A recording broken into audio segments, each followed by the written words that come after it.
Welcome to Authentic Living with Roxanne, a place where we have conscious conversations about things that really matter in our lives. And now, here's your host, Roxanne Derhaj.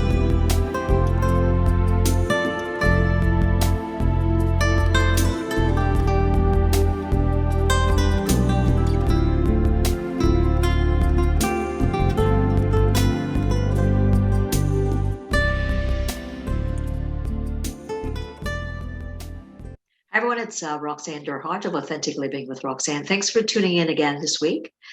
Today I have a dear friend, Sue Lymburner, with us, and I always screw up her last name. I think it's something that you and I will probably discuss for a very long time. I was thinking, as you said it, I'm pretty sure she said it wrong.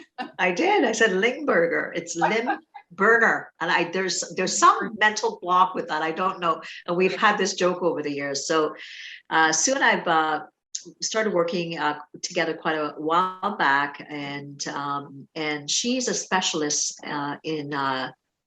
with trauma. So she continues to work, I would say, predominantly with trauma and issues related to any kind of traumatic events that you may be experiencing in your life. Sue's been on the show before, and we had fantastic feedback about her time with us. So we thought we would do, I'm going to call it a Christmas season edition, because last year when we did it, we talked a lot about what people are experiencing over Christmas. So Sue, thanks a lot again for coming on to spend some time with us. So let's talk a little bit about kind of what you're seeing with people or have been seeing it, let's say in the last, say 3, 4, 6 months with most of the clients that you're seeing. What are some of the things that people are coming forward with now that we've kind of been into this kind of space for almost, I would say it's almost like 18 months, 20 months. You know, as you know, I'm not too sure exactly where all your listeners are from, but being in Ontario, we had numerous lockdowns where we weren't allowed to see anybody in person or get together in person. So we were doing a lot of video sessions. I was doing only video sessions for the longest time. And it really feels like the last 6 months since we've opened up, I have been bombarded with, people that were waiting, I think, to be able to see somebody in person.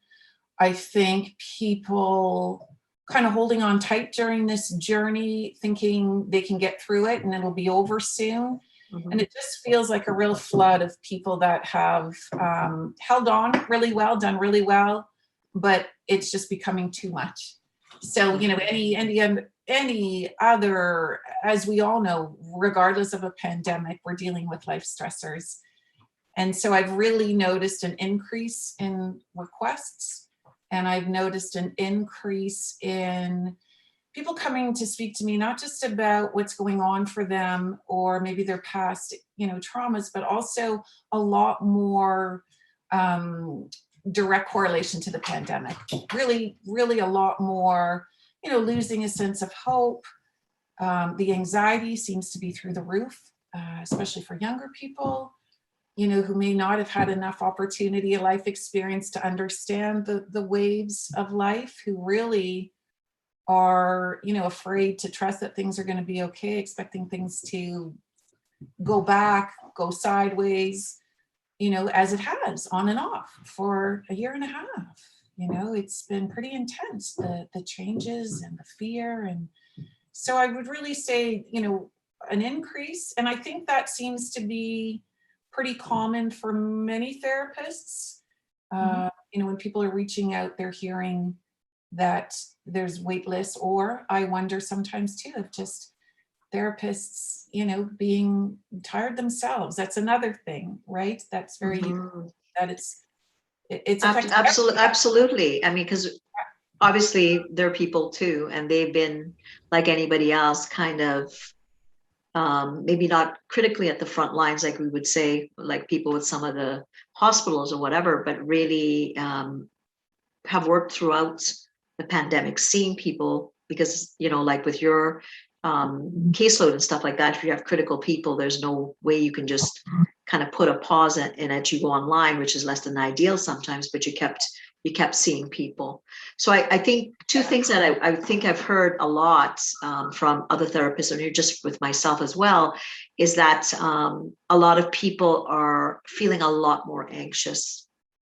People that were having anxiety before and we're maybe potentially managing, but now it's almost like it's times 10 where they're kind of flooded ongoing. They're functioning, but they're functioning enough just to get through a day. And then a lot of people are talking about having crashes or more panic attacks. I don't know if that's something that you're finding a bit more with the people that you're seeing. Yeah, certainly more anxiety. And I think, just exhaustion and being overwhelmed, because regardless of what the job it is that you're doing, and I think we can identify that some jobs, there's been more direct impact on restrictions and their work environment, but there's no work environment that hasn't been impacted. So, not only are we just doing the job that we have to do, wherever that may be, we're also now dealing with all the restrictions and the changes there, the fear that, that's instilled. And then also our regular lives, what's going on for your own family, your extended family, with this pandemic and the issues around that. If we were to talk about the holidays and just get-togethers, and if you have families that, have differences of opinions, that's still going on. The one thing it just made me think of, I went into a store last week and I saw a sign and it said, I can't recall, it's just coming to my mind right now, but something along the lines of, being rude to our staff will not be tolerated. Something along those lines. And I just thought, my gosh, to think that you have to, highlight what would just be, of course, we're not supposed to be treating people badly, but I think people are short, people are frustrated. Even getting my groceries yesterday, you have to wait till the person in front of you has loaded all their stuff up, and the person before me was doing a shop, looks like, for the month, and just those little things. And so that the person that has to say no, to me, I wonder what happens with all the other people, how they're responding to it. We're tired, we're frustrated, we're stressed. And just that ripple effect that's happening, I think. So I think you're so right. I mean, a lot of people are talking about, they're doing things kind of rote. They're getting through it, but like that tiredness, like wanting the year to kind of be done. It's kind of like that, everybody keeps saying kind of the new normal, this new plateau that supposedly we've gotten to, but really we're still in a flux. Because we're now not at a complete lockdown, obviously, but we're still kind of fearful, like you said, whether you're going, and sometimes I forget when I go out to the stores as well, Sue, and I'm like, oh, like I may be thinking about getting a little bit closer, and then you feel the reaction of the person that you get close to, and then you realize, oh my goodness, I just kind of broke I would say a social norm now. Oh, what's that person doing? And then it kicks in that, in fact, I've kind of broken that invisible rule about the social distancing.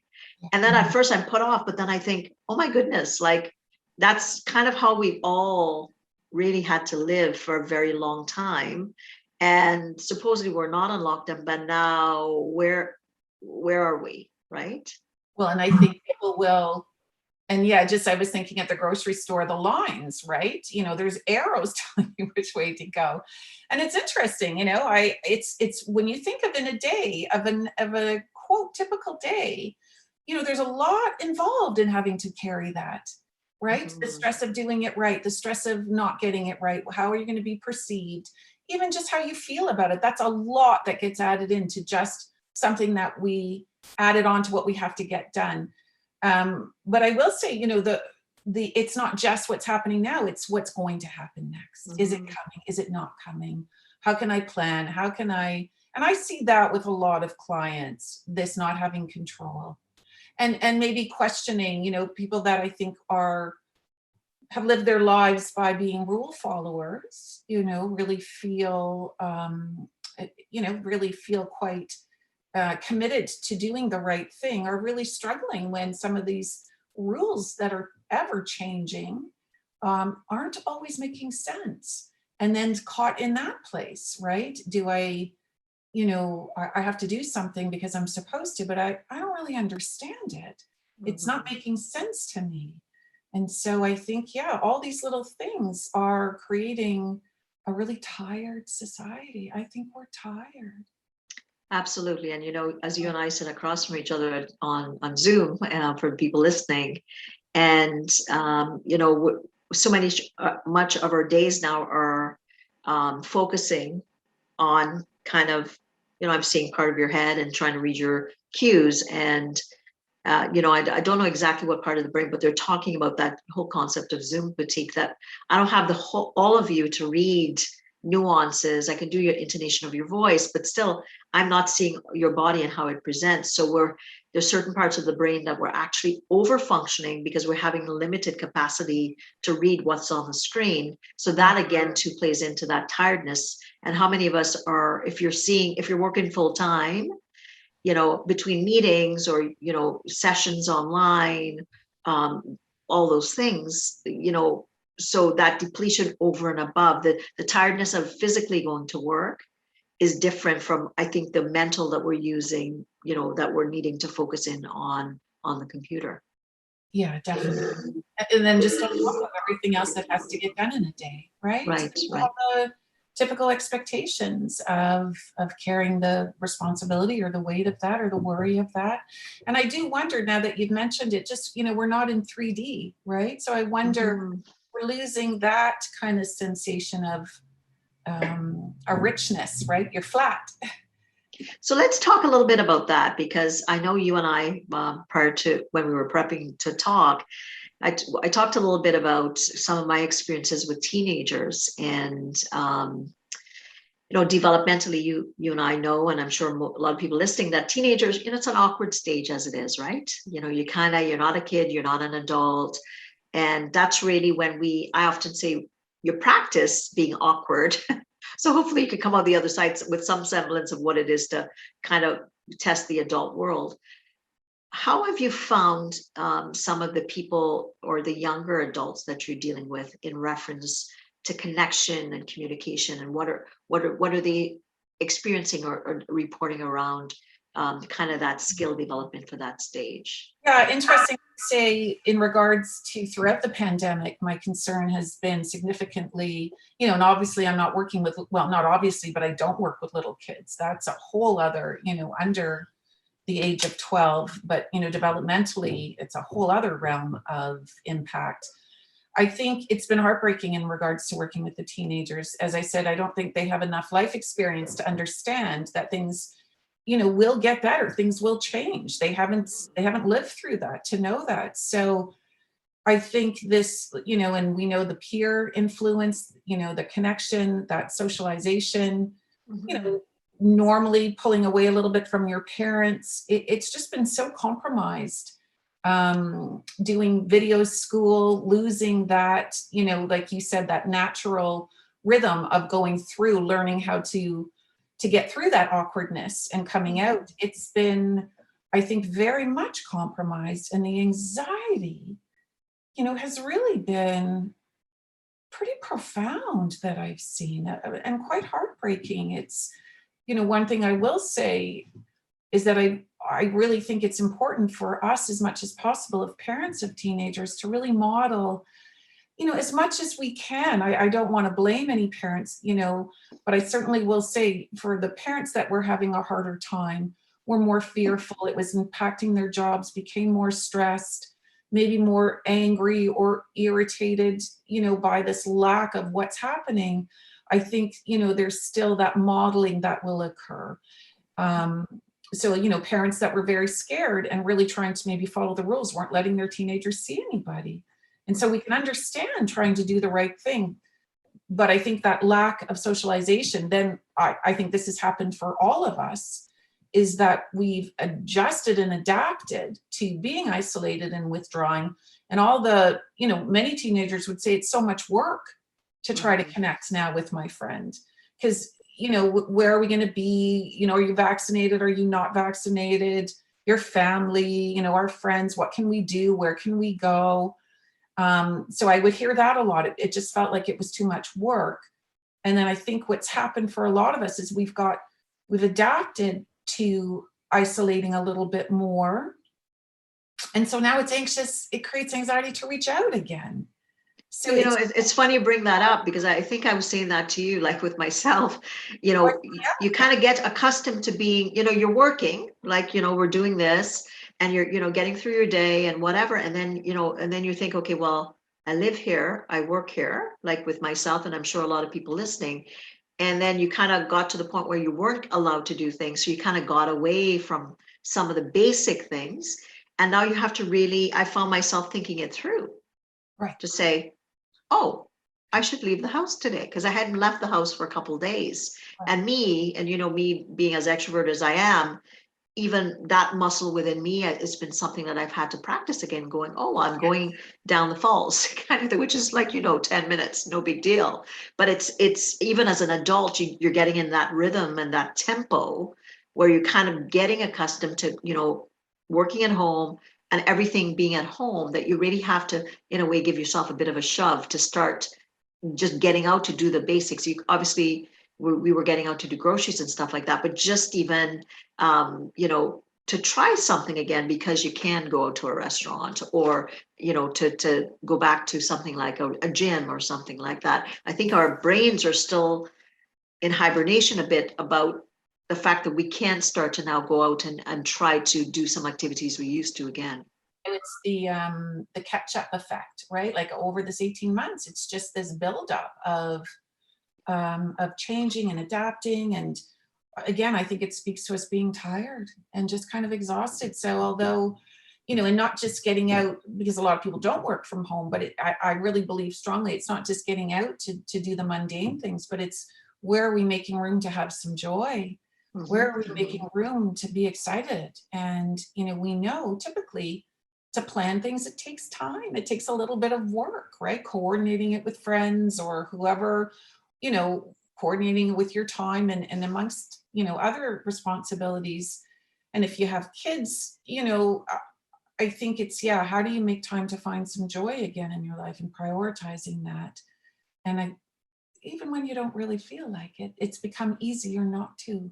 And going into these winter months. So let's talk a little bit about that, because there's two things I want to focus on. You talked about the vaccinated, not vaccinated. So let's talk a little bit about the tension that is creating. It's a ripple effect in people's families, a ripple effect in their their support systems, kind of even communities, like if people are going to do. So I want to talk a little bit about what you've been seeing with people, how they're kind of managing or mitigating some of those circumstances around, am I vaccinated, you're not vaccinated, the one person two rows over is or isn't, and what you've been seeing, how people have been coping with that. Yeah, I think it's, interesting when people started to come in, I never asked, but everybody wanted to, that was how we started our conversation. People would say I'm double vaccinated, and I wouldn't respond because I didn't want to contribute to that, and it doesn't really matter whether I am or not. I didn't want to respond to that. And just interesting, I remember not too long ago, for the first time in a year and a half, not that it happens a lot, but it happens occasionally, somebody went to shake my hand, and there was this like, wow, what are you doing? It felt, and it's not that I was opposed to doing it, it was that we've been out of the habit of doing it. Mm-hmm. So that was an interesting reflection of just unconsciously how we've been adapting. I said this to somebody the other day. I'm very grateful to be in the position of offering a safe space, because I had the opportunity to talk to somebody months ago we had really polarized perspectives. And my initial thought was, oh, I don't want to talk to you. I don't agree with what you're saying. It's not how I see things. And fortunately, we were able to continue our conversation. And that experience was quite profound for me to really recognize. My initial reaction was to go other, right? Me and you're on the other side. probably, you know, I'm right, you're wrong. But in this kind of, it was a real, I really had to feel myself physically, you know, stay put and be open at the same time. And, you know, I have a respect for how this person experiences what's going on. It's different than my own. And so I really think through that, it was quite a profound feeling in my body and a real, wow, I typically, I think how many of us, nope, I want to stay convicted in my belief. And I want to seek evidence to prove to myself why I'm doing what I'm doing. But I think we have to be very, very, very, so in my practice, I feel very open to whatever people, their perspectives, but people are being shamed. People are being, you know, either doing the shaming or being shamed for their choices. I think it's creating a lot of fear. It's creating a lot of, I'm right, you're wrong. A little bit of an intolerance, you know, and I've said, how do we, I think, yeah, I touched base, I'm doing a wellness presentation this Friday, and I think there's a lot of stressors going on in that work environment. And I, you know, how do we make room to have compassion for another person's perspective? This was such a great interview that we decided to turn it into a 2-part series. Be sure to tune in next week for part 2, so you don't miss out on the amazing content. Thanks for tuning in to Authentic Living with Roxanne, creating the space for positive, healthy change. Roxanne is a keynote speaker, psychotherapist, and coach. To work with Roxanne, visit roxannederhage.com/blueprint. We'll see you next time on Authentic Living with Roxanne.